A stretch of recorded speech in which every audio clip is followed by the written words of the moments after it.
नमस्कार, जय हिंद, वंदे मातरम। आप सभी विद्यार्थियों का स्वागत है आपके अपने यूट्यूब प्लेटफॉर्म उदय एजुकेशन में। विद्यार्थियों, इस वीडियो में बात करेंगे कक्षा 10वीं बोर्ड परीक्षा 2026 की दृष्टि से इम्पोर्टेंट आपके सामाजिक विज्ञान के पेपर के बारे में, जो कि इस बार आपके बोर्ड के एग्ज़ाम फरवरी में होने जा रहे हैं। उसकी दृष्टि से वेरी वेरी मोस्ट इम्पोर्टेंट ये वीडियो रहने वाला है। तो विद्यार्थियों, इस वीडियो को अंत तक देखिएगा, इससे ज़्यादा से ज़्यादा शेयर और लाइक ज़रूर कीजिएगा। आपके समय है इस बार आपको 3 घंटा 15 मिनट का मिलने वाला है और आपका पेपर है वो 80 नंबर का आएगा। विद्यार्थियों, वीडियो को पूरा देखिएगा, यहाँ से आपको काफ़ी फ़ायदा होने वाला है। काफ़ी प्रश्न आपको यहाँ से याद हो जाएंगे और एग्ज़ाम में आप बेस्ट स्कोर करेंगे, यही आशा है। चलिए, अभी तक आपने चैनल को सब्सक्राइब नहीं किया है तो चैनल को सब्सक्राइब कीजिए, वीडियो को लाइक कीजिए, साथ ही कमेंट करके ज़रूर बताइए आप कहाँ से इस वीडियो को देख रहे हैं। चलिए, पहला प्रश्न है, निम्न प्रश्नों के उत्तर का सही विकल्प चयन कर उत्तर पुस्तिका में लिखिए। यानी अवसद के आपके 18 प्रश्न रहेंगे। चलिए, पहले प्रश्न की ओर बढ़ेंगे। अवसद के, यंग इटली की स्थापना किसने की? तो यंग इटली की स्थापना है जूसेफे मैच्छिनी ने की थी। तो ऑप्शन ब रहेगा इसका सही आंसर। अगला प्रश्न है, ब्रेटन वुड्स सम्मेलन में किस संस्था की स्थापना की गई? तो विद्यार्थियों, ब्रेटन वुड्स सम्मेलन में अंतर्राष्ट्रीय मुद्रा कोष की स्थापना की गई थी। ऑप्शन ब रहेगा इसका सही आंसर, अंतर्राष्ट्रीय मुद्रा कोष। अगला प्रश्न है, आदि औद्योगिक व्यवस्था में व्यावसायिक आदान प्रदान के नेटवर्क पर नियंत्रण था सौदागरों का, मजदूरों का, किसानों का या फिर बुनकरों का? तो विद्यार्थियों, इसका सही आंसर होगा सौदागरों का। ऑप्शन अ रहेगा इसका सही आंसर। अगला प्रश्न है, इनमें से कौन सा पतन पूर्वी तट पर स्थित है जो कि अंतःस्थलीय तथा अधिकतम गहराई का पतन है तथा पूर्ण सुरक्षित है? तो वो कौन सा है? विशाखापट्टनम पतन। कौन सा? विशाखापट्टनम, आंध्र प्रदेश, विशाखापट्टनम। अगले प्रश्न की ओर बढ़ेंगे। केंद्र एवं राज्य के मध्य विधायी अधिकारों को कितने हिस्सों में बांटा गया है? तो विद्यार्थियों, इसका सही आंसर होगा 3 हिस्सों में बांटा गया है। तो ऑप्शन ब रहेगा इसका सही आंसर, 3 हिस्सों में बांटा गया है। अगले प्रश्न की ओर बढ़ेंगे। बेल्जियम की राजधानी ब्रुसेल्स के अधिकतर लोग कौन सी भाषा बोलते हैं? तो वे फ्रेंच भाषा बोलते हैं। कौन सी भाषा बोलते हैं? फ्रेंच भाषा बोलते हैं। अगला प्रश्न है, कैरेबियाई द्वीप समूह में शामिल नहीं है। तो कैरेबियाई द्वीप समूह में शामिल आयरलैंड नहीं है। आयरलैंड एक अलग देश है। अगला है, भारत का प्रथम लौह व इस्पात संयंत्र स्थापित किया गया था। तो जमशेदपुर में जे.एन. टाटा जो अ, केंद्र है वो स्थापित किया गया था जमशेदपुर में, ठीक है ना। अगले प्रश्न की ओर बढ़ेंगे। अगला प्रश्न है, तुलसीदास कृत रामचरितमानस का पहला मुद्रित संस्करण कहाँ से प्रकाशित हुआ था? तो ये हुआ था कलकत्ता से। अगले प्रश्न की ओर बढ़ेंगे। प्रथम विश्व युद्ध 1914 में मित्र राष्ट्रों के खेमे में कौन सा राष्ट्र शामिल नहीं था? तो इसमें जर्मनी नहीं था शामिल। कौन सा? जर्मनी। अगला प्रश्न है, इनमें से कौन सी टिप्पणी प्राकृतिक वनस्पति जात और प्राणी जात के ह्रास का सही कारण नहीं है? तो विद्यार्थियों, इसमें जो आप देखिएगा, कृषि प्रसार, पशुचारण और लकड़ी ईंधन प्राप्त करना, वृद्ध स्तरीय विकास योजनाएं और तीव्र औद्योगिक और शहरीकरण। तो विद्यार्थियों, इसमें जो सही आंसर होगा पशुचारण और लकड़ी ईंधन प्राप्त करना। ऑप्शन ब रहेगा इसका सही आंसर। अगला प्रश्न है, किसके छपे हुए लेखों के कारण यूरोप में धर्म सुधार आंदोलन शुरू हुआ? तो मार्टिन लूथर के आंदोलन से, ठीक है। अगला प्रश्न है, पौधों को पहली बार संरक्षित जातियों की सूची में कब शामिल किया गया? तो 1991 में। कब किया गया? 1991 में। अगला है, निम्न में से कौन सा उद्योग दूरभाष, कंप्यूटर आदि संयंत्र निर्मित करता है? स्टील, एल्यूमीनियम, प्रगनन उद्योग, इलेक्ट्रॉनिक या फिर सूचना प्रौद्योगिकी? तो इसमें सही आंसर होगा इलेक्ट्रॉनिक उद्योग। कौन सा? इलेक्ट्रॉनिक उद्योग। ऑप्शन स रहेगा इसका सही आंसर। 15वां अवसर है, गुजरात व राजस्थान में भूमि निम्नीकरण का मुख्य कारण क्या है? अति पशुचारण के कारण है, भूमि खराब होती है। अगला प्रश्न है, ग्रामीण क्षेत्रों में कर्ज की आवश्यकता मुख्यतः किस लिए होती है? तो वो होती है फसल उगाने के लिए लोग है वो कर्ज लेते हैं। अगला प्रश्न है, वैश्वीकरण ने जीवन स्तर के सुधार में सहायता पहुंचाई है। किसके सुधार में? तो उपयुक्त में से कोई नहीं रहेगा इसमें सही आंसर। अगला प्रश्न है भारत में उपभोक्ता सुरक्षा अधिनियम कब पारित किया गया या फिर कब लागू किया गया? तो 1986 में लागू किया गया, 1986। अगला प्रश्न है रिक्त स्थान की पूर्ति कीजिए, यानी खाली जगह को भरना है। तो फ्रांस में मैरियन को राष्ट्र के नारी के रूप में चित्रित किया गया है, तो मैरियन इसमें भरना है। दूसरे में भारत विश्व में दालों का सबसे बड़ा उत्पादक और उपभोक्ता देश है। अगला है स्वर्णिम चतुर्भुज महाराजमार्ग परियोजना भारतीय राष्ट्रीय राजमार्ग प्राधिकरण के अधिकार क्षेत्र में है। और इसका अगला है कि लोकतांत्रिक सरकारें सदा नागरिकों के अधिकारों, स्वतंत्रताओं और जरूरतों का सम्मान करती है। अगला है United kingdom of great Britain का गठन सन 1707 में हुआ। कर्तन दहन कृषि को मणिपुर में पामलू कहा जाता है। और आगे के जो प्रश्न है छोटे छोटे आपके एक एक नंबर के रहेंगे, इसमें 12 प्रश्न आने वाले हैं इस बार। तो इसमें पहला प्रश्न है कि योहान गुटेनबर्ग ने किस यंत्र का आविष्कार किया था? तो योहान गुटेनबर्ग ने प्रिंटिंग प्रेस का आविष्कार किया था। किसका किया था? प्रिंटिंग प्रेस का। अगला है भारत में सबसे पहले प्रिंटिंग प्रेस कहाँ स्थापित हुई थी?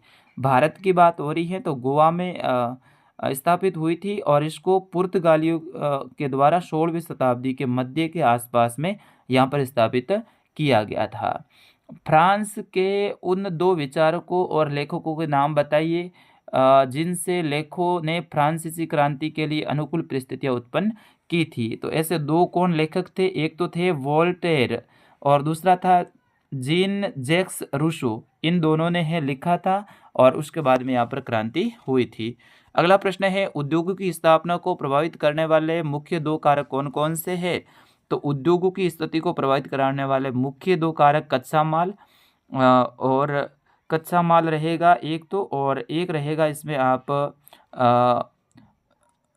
पूंजी भी आप इसमें बता सकते हो, और जगह भी आप इसमें लिख सकते हो, पानी भी लिख सकते हो, विद्युत आपूर्ति भी लिख सकते हो। तो इनमें से कोई भी आप बता सकते हो। चलिए अगला प्रश्न है जैव विविधता क्या है? जैव विविधता का अर्थ है पृथ्वी पर मौजूद जीवन की विविधता और परिवर्तनशीलता से है, जिसमें विभिन्न प्रकार के पेड़ पौधे, जानवर, सूक्ष्म जीव आदि शामिल होते हैं, उन्हें कहते हैं जैव विविधता। अगला प्रश्न है बेल्जियम में वर्तमान में कौन सी शासन प्रणाली है? तो बेल्जियम में वर्तमान में संघीय शासन प्रणाली है। कैसी है? संघीय शासन प्रणाली। इसमें केंद्र सरकार, राज्य सरकार और एक सामुदायिक सरकार भी है। अगला है सतह के लिए किस प्रकार के बंटवारों को ऊर्ध्वाधर वितरण कहा जाता है? तो विद्यार्थियों इसका सही आंसर क्या होगा? इसमें आपका जो 7वां है इसके लिए आपका उत्तर रहेगा सत्ता के किस प्रकार बंटवारे के ऊर्ध्वाधर वितरण कहा जाता है। तो इनके बारे में आप जरूर एक बार देख लीजिएगा।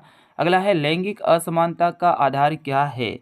आपको बताना है लैंगिक असमानता का आधार क्या है। तो विद्यार्थियों इसका सही आंसर क्या होगा आप जरूर बताइएगा। समाज द्वारा निर्धारित जो भूमिकाएं हैं, और ज़्यादातर जो समाज है वो पितृसत्तात्मक है, यानी पिता जो पुरुष और महिलाओं के बीच में ये लैंगिक असमानता को प्रदर्शित करता है।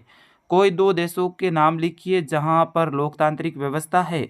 तो भारत एक तो बता दीजिए आप, और दूसरा संयुक्त राज्य अमेरिका बता दीजिए। अगला प्रश्न है समर्थक ऋणधार से आप क्या समझते हैं? समर्थक ऋणधार से तो ऋण के बदले गिरवी रखी गई संपत्ति, जिसमें अपन विभिन्न प्रकार के आभूषण वगैरह कोई भी ऋण लेने के बदले में देते हैं, तो उसे कहते हैं समर्थक ऋणधार। और अगला है कि कोटा से आप क्या समझते हैं? कोटा का मतलब ये नहीं कि राजस्थान का जिला कोटा आप लिख दो। कोटा का मतलब क्या होता है? आयात की जो मात्रा सीमा होती है उसे कोटा कहते हैं। कोटा का अर्थ किसी भी देश द्वारा आयात की जाने वाली वस्तुओं की मात्रा को सीमित करने के लिए निर्धारित की गई निश्चित सीमा से है, जिसमें इतना कोटा रखा गया, उसका इतना रखा गया, इस तरह से अपन बोलते भी हैं आम भाषा में। अगला है आरटीआई से आप क्या समझते हैं। आरटीआई यानी सूचना का अधिकार, नागरिकों को सरकारी अधिकारियों से जानकारी प्राप्त करने का जो अधिकार देता है वो आरटीआई के तहत मिलता है। अगला है फ्रांस में नेपोलियन द्वारा प्रारंभ की गई नागरिक संहिता 1804 की किन्हीं 4 विशेषताओं का वर्णन आपको करना है। अगला है आयात शुल्क किसे कहते हैं। छठा प्रश्न है नवीकरणीय अनवीकरणीय योग्य संसाधनों के दो अंतर आपको स्पष्ट करना है। नवीकरणीय संसाधन एक बार उपयोग करने के बाद में फिर से पुनः पूरित यानी नया बन जाता है नवीकरणीय संसाधन। अनवीकरणीय संसाधन ऐसा संसाधन जिनका एक बार उपयोग करने के बाद में नया बनने में हजारों लाखों वर्ष लग जाते हैं। नवीकरणीय संसाधन सौर ऊर्जा, पवन ऊर्जा आप लिख सकते हैं। अनवीकरणीय संसाधनों में पेट्रोलियम, बायोगैस वगैरह आप इसमें लिख सकते हैं। अगला प्रश्न है विश्व गैस विभिन्न वर्गों का वर्गीकरण करने के लिए किस प्रकार प्रमुख मापदंड का प्रयोग करता है। अगला है सकल घरेलू उत्पाद की गणना करते समय केवल अंतिम वस्तुओं तथा सेवाओं को ही क्यों शामिल किया जाता है वो आपको बताना है। नवा प्रश्न है असंगठित क्षेत्र से क्या आशय है। भारत सरकार द्वारा विदेशी व्यापार पर अवरोधक लगाने के किन्हीं 2 कारणों का उल्लेख करना है। और 11वां प्रश्न है कैनाल कोनोलॉजी से आप क्या समझते हैं। पहाड़ी क्षेत्रों में मृदा अपरदन को रोकने के लिए क्या कदम उठाने चाहिए। गहन जीविका कृषि से आप क्या समझते हैं स्पष्ट करना है।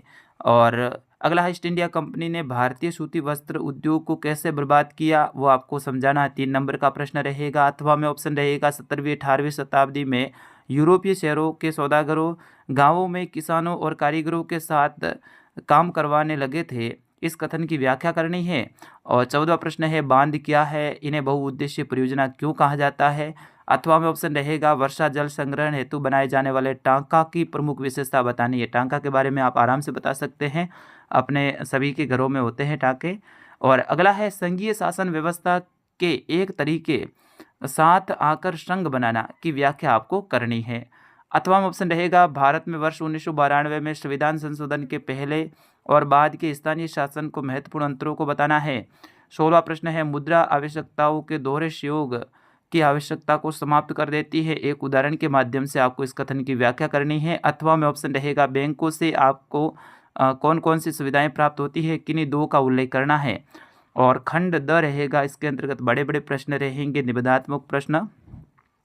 शहरों से चलकर असहयोग आंदोलन किस प्रकार देहात में फैल गया स्पष्ट करना है। अथवा में ऑप्शन रहेगा प्रथम विश्व युद्ध ने भारत में राष्ट्रीय आंदोलन के विकास में किस प्रकार योगदान दिया वो समझाना है। सविनय अवज्ञा आंदोलन की उपलब्धियों व सीमाओं की विवेचना करनी है। विद्यार्थियों इन सभी प्रश्नों का स्क्रीनशॉट लीजिएगा, अच्छे से आप तैयार कीजिएगा अपनी गाइड से।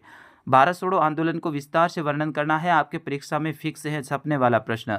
भारत छोड़ो आंदोलन दिए गए भारत के रेखा मानचित्र में निम्नलिखित केंद्रों को आपको भरना है, जिसमें ब्यावर, अमरकंटक, तारापुर और नरोरा, इनको आपको भरना है। अथवा में ऑप्शन रहेगा कलोल, नहर कटिया, मोरन और बशीन, इनको आपको भारत के मानचित्र में भरना है। तो विद्यार्थियों इस तरह से ये आपके प्रश्न आने वाले हैं। एक बार पुनः आप इनका स्क्रीनशॉट ले लीजिए, अच्छे से तैयार कीजिएगा, इन प्रश्नों को आपके लिए काफ़ी इंपॉर्टेंट रहने वाले हैं। चलिए इस वीडियो में इतना ही, मिलेंगे अगले पेपर के साथ में, तब तक मुझे अनुमति दीजिए। नमस्कार, जय हिंद, वंदे मातरम।